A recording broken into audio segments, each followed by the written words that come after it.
फ़िरौन जो अपने आप को खुदा मानता था, उसी फ़िरौन की लाश को कुरान में एक निशानी के रूप में महफूज होने का उल्लेख किया गया है। सूरह यूनुस 92 में अल्लाह कहते हैं, आज हम तुझे बचाएंगे ताकि तू अपने बाद के लोगों के लिए एक निशानी बन सके। यह आयत इस बात को स्पष्ट करते हैं कि फ़िरौन की लाश को अल्लाह ने समुद्र से बाहर निकाला और उसे सुरक्षित कर दिया ताकि यह एक निशानी बन सके जो भविष्य की पीढ़ी इसे देख सके। कैसे दोस्तों, मेरा नाम मुसाहिद, आप देख रहे हैं यूनिक इस्लामी। इस वीडियो में आपको बताने वाला हूं कि एक फ़िरौन जिसने अपने आप को एक खुदा मानने का दावा किया और इसके साथ ऐसा नतीजा होता है जो शायद आपको पता नहीं हो। आपने तो कई यूट्यूब पे वीडियो देखे होंगे कि फ़िरौन किस तरह से मरा, बट इसका कोई और ही रीज़न है। तो इस वीडियो में आपको एक्सप्लेन करके समझाऊंगा और पूरा लास्ट तक देखिएगा, आपको काफ़ी इंफॉर्मेशन मिलने वाला है।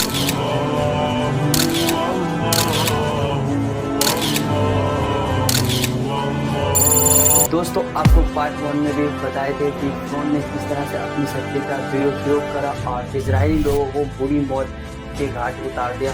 और इसका जिक्र आपको कुरान शरीफ के भी अंदर मिलता है। और मूसा अलैहिस्सलाम के साथ भी संघर्ष किया और मूसा अलैहिस्सलाम ने फ़िरौन को कहा कि अपनी शक्ति का दुरुपयोग ना करे, क्योंकि अंत में सबको अल्लाह के पास पेश होना है। तो फ़िरौन ताकतवर था उस समय और वो मानने वालों में से था। तो अल्लाह के आदेश से एक देश भेजा ये मूसा अलैहिस्सलाम को, और फिर मूसा अलैहिस्सलाम ने एक दरिया नील नदी के पास लेके गए और वहाँ पे फ़िरौन की डेथ हो जाती है। दोस्तों, जब फ़िरौन की लाश दरिया नील नदी में डूब जाते हैं तो बाद में अल्लाह ने फ़िरौन की लाश को ऐसे ही महफूज करके एक किनारे पे छोड़ देते हैं ताकि यह एक निशानी बन सके, बाकी लोगों के लिए यह एक चेतावनी बन सके। कुरान शरीफ में इस घटना का उल्लेख आपको मिलेगा सूरह यूनुस 92 में आपको बताया गया है। आप यहाँ से देख सकते हैं। अगर आपको पूरा इन्फॉर्मेशन जानना है, प्लीज़ आप कुरान शरीफ को पढ़िए, आपको ऑल हिस्ट्री मिल जाएगा, आपको पूरा डिटेल मिल जाएगा। दोस्तों, सन 1998 में दरिया नील नदी के पास एक तबसरिया नाम का जगह है। इसी जगह पे फ़िरौन की लाश पाया गया, जहाँ दोस्तों एक बादशाह की आबादी से पाया गया। बादशाह की आबादी इसी को कहते हैं जहाँ पे फ़िरौन सबको पहले दफनाया जाता था। उसी जगह से फ़िरौन की लाश मिला जो अपने आप को एक खुदा मानने का दावा करते थे। उसी फ़िरौन के साथ कई वैज्ञानिकों ने रिसर्च करा और इसमें कई घटना हुआ जो इस वीडियो में आपको एक्सप्लेन करके समझाने वाले हैं। सन 1980 के दशक में जब फ़िरौन की लाश पर अधिक चर्चा होने लगी तो उसे रिसर्च करने के लिए फ्रांस की राजधानी पेरिस में भेज दिया ताकि उसकी लाश का गहराई से मतलब किया जा सके। लेकिन इंटरनेशनल नियम के मुताबिक इंसान चाहे जिंदा हो या मुर्दा, बॉर्डर पार करने के लिए एक पासपोर्ट होना जरूरी होता है। यही वजह है कि फ़िरौन दुनिया का पहला मुर्दा इंसान था जिसका पासपोर्ट बनाया गया। सिर्फ फ़िरौन का पासपोर्ट बनाया, बल्कि उसे पासपोर्ट पे किंग का दर्जा भी दिया गया, क्योंकि फर्स्ट बार था जो मुर्दा इंसान का पहली बार पासपोर्ट बनाया गया था।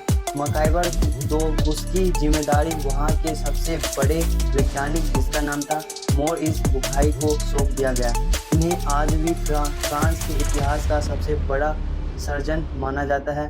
मोरिस बुखाई की लिखी किताब आज अमेरिका का से लेके यूरोप की बड़ी बड़ी यूनिवर्सिटी में पढ़ाया जाता है। दोस्तों, ऐसा कहा जाता है जब फ़िरौन के जिस्म पे मोरिस बुखाई ने इस पे रिसर्च करा तो इसके जिस्म पे कई तरह का बैक्टीरिया पाया गया और इसके जिस्म पे इतनी मात्रा में नमक पाया गया, जहाँ दोस्तों काफ़ी ज़्यादा मात्रा में नमक पाया गया और इसके जिस्म का ऐसी की ऐसी परे रह गया और इसकी जिस्म ना सड़ा ना गला, यूं का यूं रह गया। और आप ही दिमाग लगाओ दोस्तों, इतने साल से ऐसे का ऐसे एक फ़िरौन का लाश पड़ा हुआ रह गया जो एक अपने आप को एक खुदा मानने का दावा किया, तो उसके साथ कैसा नतीजा हुआ। और आपको मैं बता दूं दोस्तों, इसका जिक्र पूरा कुरान शरीफ के अंदर भी दिया गया है कि इसकी लाश को यूं ही महफूज करके रखा जाएगा कि आने वाले समय के लिए कोई भी व्यक्ति ऐसा ना करे।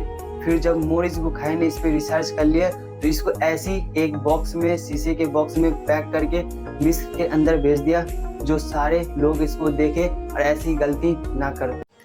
जो फ़िरौन अपने आप को एक खुदा मानते थे, उनकी लाश अभी उत्तरी अफ्रीका मिस्र देश में सुरक्षित महफूज रखी हुई है। फ़िरौन की मम्मी विशेष रूप से रमसेस की मम्मी मिस्र से पाई गई थी। अब यह एक कहिरा के मिस्र संग्रहालय में रखी हुई है, जहाँ दोस्तों इसके भाई बहन भी थे। अब मैं आपको दिखाने वाला हूँ जो फ़िरौन जो अपने आप को एक खुदा मानते थे, उसकी वीडियो दिखाने वाला हूँ जो दोस्तों। तो ये देख सकते हो, ये वही फ़िरौन है जो अपने आप को एक खुदा मानते थे। फ़िरौन की लाश को समुद्र से बाहर निकाला गया था और उसे एक निशानी के रूप में सुरक्षित किया गया था। हालाँकि कुरान में इसका पूरी तरह से स्पष्ट नहीं किया गया है कि फ़िरौन की लाश कहाँ रखी गई थी। बट इतना तो पता है दोस्तों कि फ़िरौन की लाश समुद्र में डूब के मरा, इसलिए फ़िरौन की लाश को एक उत्तरी अफ्रीका में महफूज ऐसे ही रखे हुए हैं।